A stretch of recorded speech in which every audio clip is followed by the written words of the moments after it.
그래서 이제 기독자유당의 정책과 전략 그리고 왜 기독자유당이 필요한가에 대한 말씀을 주셨는데요.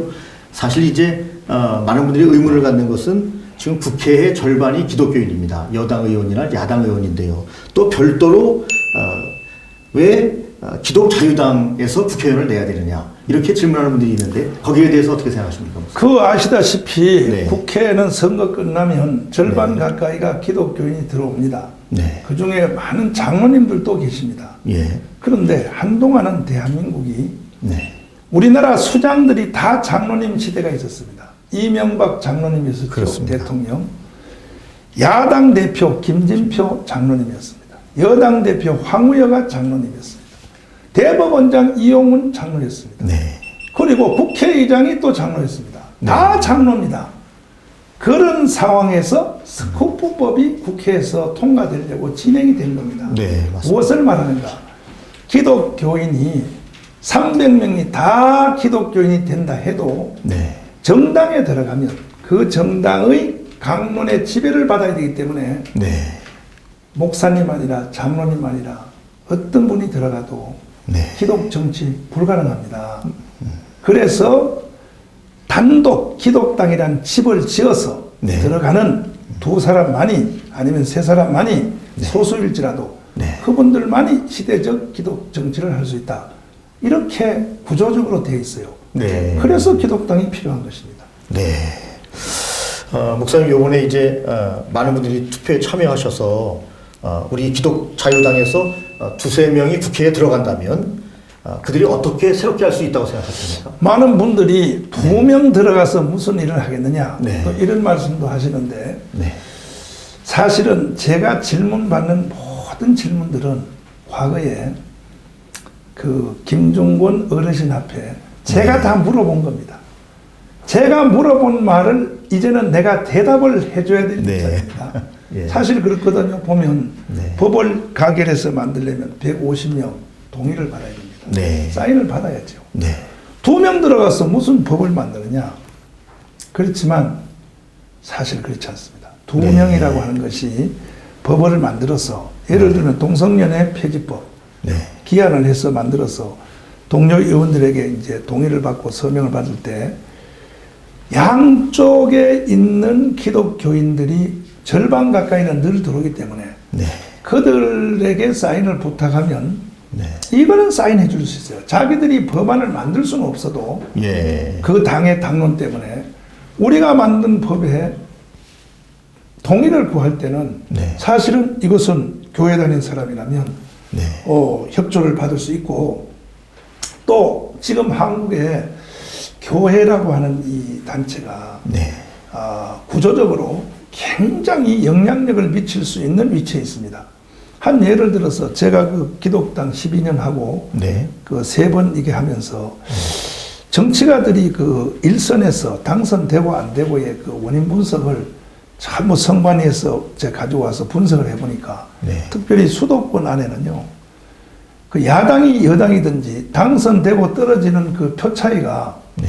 거의 1000표 또 많으면 3000표 그 안에서 결정이 다 돼요. 네. 어떤 데는요 8표 32표 네. 50몇 표 그것이 당락이 결정되는데 거기서 만약에 그 한 지역구에 네. 3개 큰 대표되는 교회가 네. 기독 정치와 뭐 동성연애든 이런 거 반하는 이런 국회의원들이 정책을 가지고 나올 때는 네. 이 세 교회의 힘이 국회의원 당락을 결정짓습니다. 그러면 예를 들면 우리 기독당에 내는 법안에 대해서 같이 협조합시다 해서 사인을 거부할 때는 그 의원님의 지역구에 있는 큰 교회들한테 연락하는 거죠. 네. 이 의원님이 여기 법에 동성연애 폐지법에 동의 안 한다. 그러면 목사님들이 어떻게 생각합니까? 저런 분이 우리 지역에 대표될 수 없다. 다음 선거는 없는 거죠. 네. 그래서 사실은 우리 한국 교회가 가지고 있는 힘을 우리 교회가 스스로 모르고 있어요. 네. 어떤 의미에서는요, 2명 들어가면요, 네. 한국에서는 새누리당과 민주당보다 더 힘이 있는 정당이 될 수 있는 것은 150명의 사인 받는 것은 어렵지 않다. 네. 이러한 뒤에 사실은 숨은 얘기가 있는 것입니다. 네. 그래서 2명이면 충분하다. 예, 이렇게 생각하는 거죠. 네. 목사님, 이제 우리가 기독 자유당이라고 했을 때, 특정, 저희는 기독교인이니까 저희는 찬성하는데, 특정 종교가 이제 정치를 하게 되면, 종교 간의 충돌을 우려하는 우려의 목소리가 있는데요. 그 말은요, 우리나라 건국 당시부터 있었던 말입니다. 네. 이승만 대통령이 그 대한민국을 세울 때 사실은 네 가지 원리로 세웠습니다. 첫째는 자유민주주의, 두 번째는 시장경제, 세 번째 한미동맹입니다. 네. 근데 네 번째 하나가 더 있다는 것을 많은 분들이 몰라요. 학자들도 모르는 분이 많습니다. 지금 연세대학에서 그 유서춘 교수님 이승만 학을 가르치는 거기에 보면 딱 이승만 정책은 네 가지입니다. 네. 뒤에 하나가 더 있어요. 자유민주주의, 시장경제, 한미동맹 뒤에 뭐가 있느냐. 네. 기독교 입국론이 있습니다. 네. 순서는 네 번째 와 있지만 사실 이승만 대통령의 속에는 대한민국을 건국한 이유 중에 네 번째가 의미가 있다고 본 것입니다. 네. 왜? 그의 자서전에 보면은 나의 마지막 목표는 대한민국을 기독교 나라 만드는 것이 나의 목표다 이랬습니다. 네. 그래서 그분이 이승만 대통령이 건국을 하고 또 정치할 때는 네. 그야말로 우리나라가 마치 기독교 나라인 것 같은 방불한 그러한 정책 내지는 행동을 했죠. 네. 그때 일부 불교에서 사건마다 좀 저항하는 사람도 있었죠. 네. 그러나 전에 제가 말씀드린 그대로 네. 시대마다 종교들이 했던 사명들이 다 다릅니다.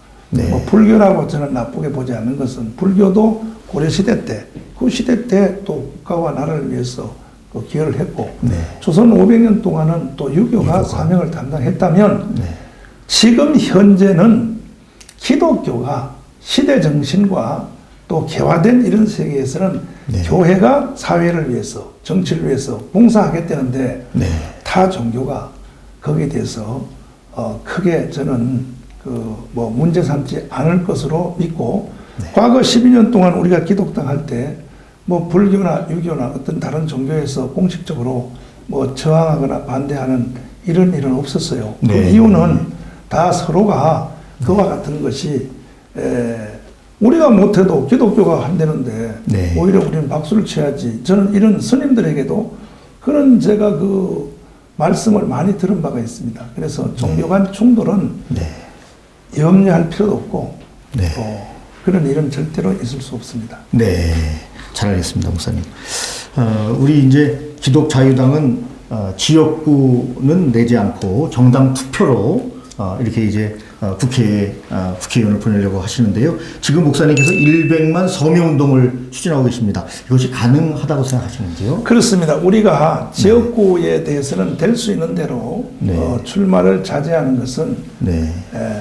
정치적인 전체적인 전반은 네. 전문적인 정당인 기존 정당이 하게 하고 네. 우리는 기존 정당과 마찰을 피하기 위해서 전국구, 다시 말해서 정당 투표, 선거를 두 번 하지 않습니까? 한 네. 번은 지역에는 후보를 찍고, 그렇습니다. 한 번은 정당을 찍는데, 네. 정당을 찍을 때, 그때에 이제 기독당을 생각해서, 네.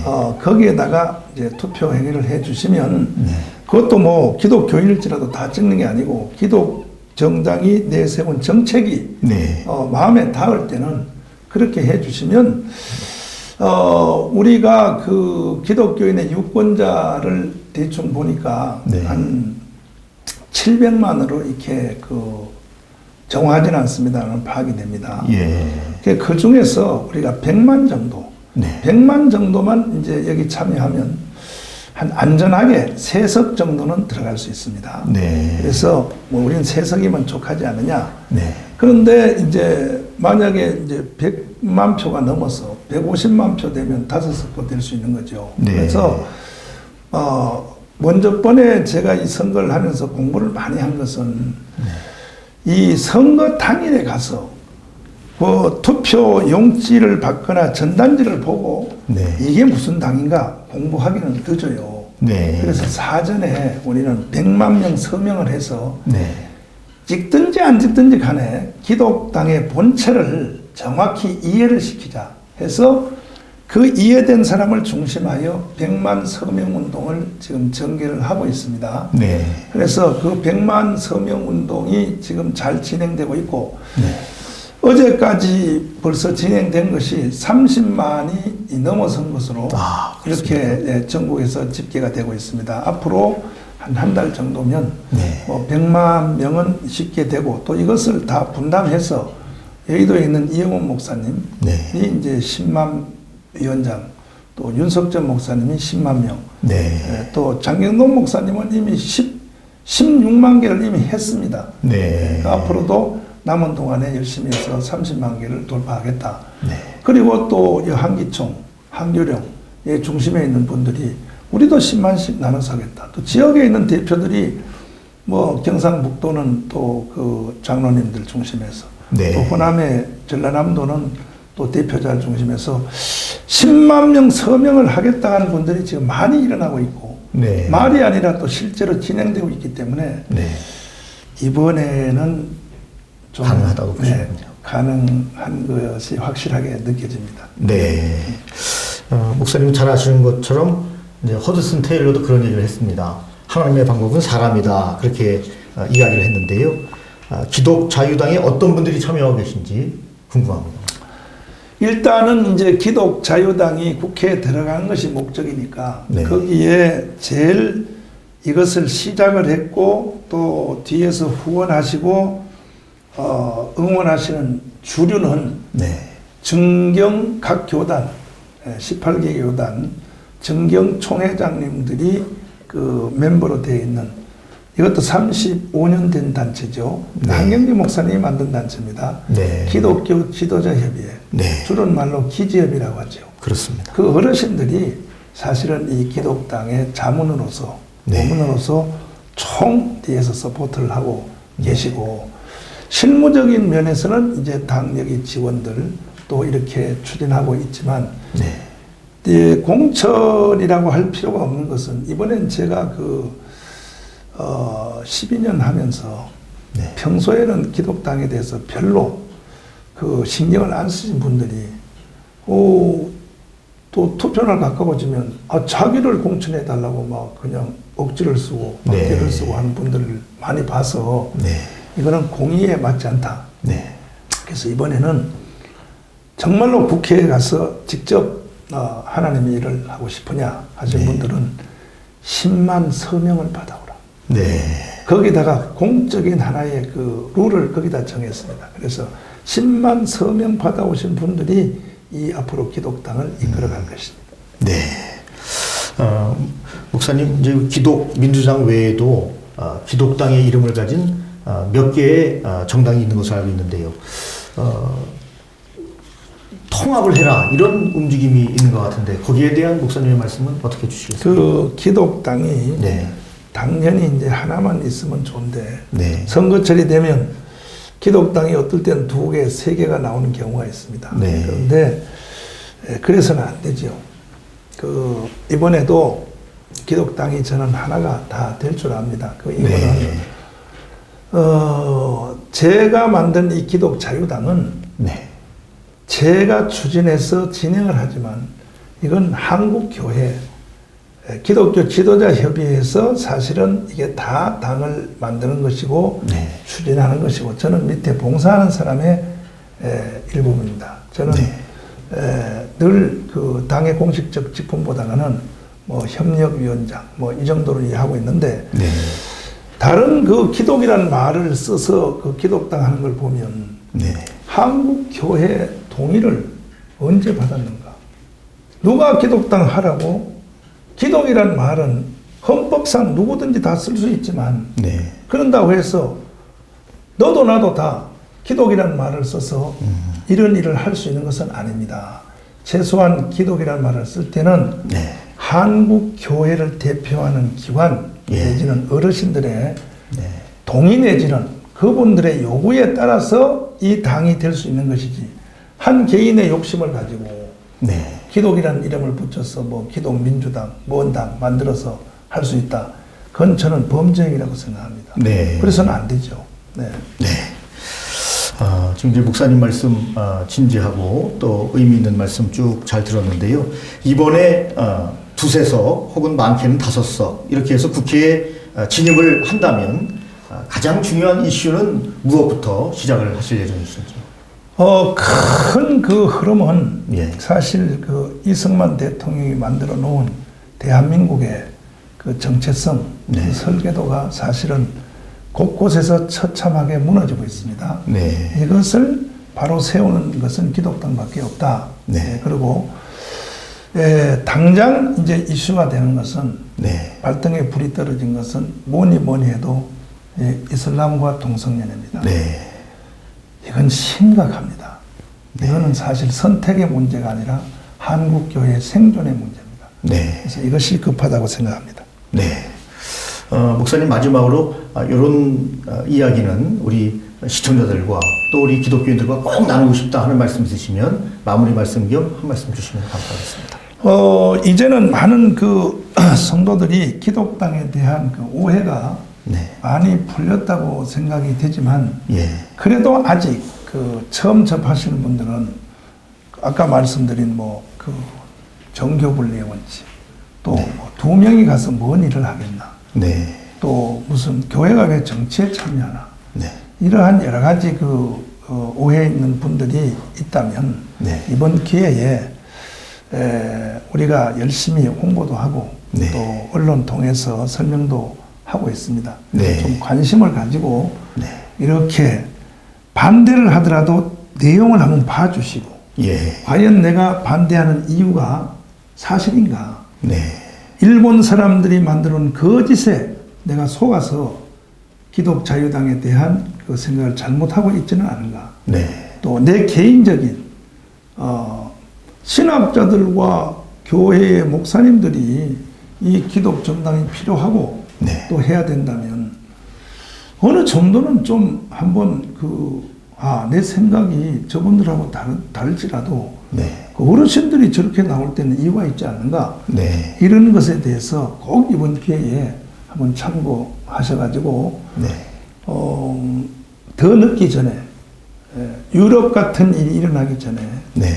지금 유럽이 교회가 다 무너지고 있습니다. 그래서 오히려 전화위복의 기회를 삼아서 이번에 기독당을 통해서 대한민국이 다시 한번 살아나고 한국 교회가 다시 한번 살아나는 것을 전 세계 앞에 보여줄 수 있는 네. 절호의 기회라고 생각을 합니다. 그래서 많은 시청자들 또 성도들께서 기도해 주시고 네. 또 사랑해 주시고 하신다면 네. 우리나라 이 선교의 새로운 운동이 장이 열릴 줄 그렇게 생각이 됩니다. 네.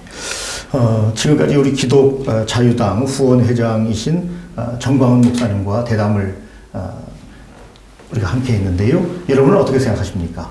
여러분 기독 자유당에 더 관심을 한번 가져보시면 참 좋지 않겠는가 하는 생각을 합니다. 정광훈 목사님 감사합니다. 네, 감사합니다.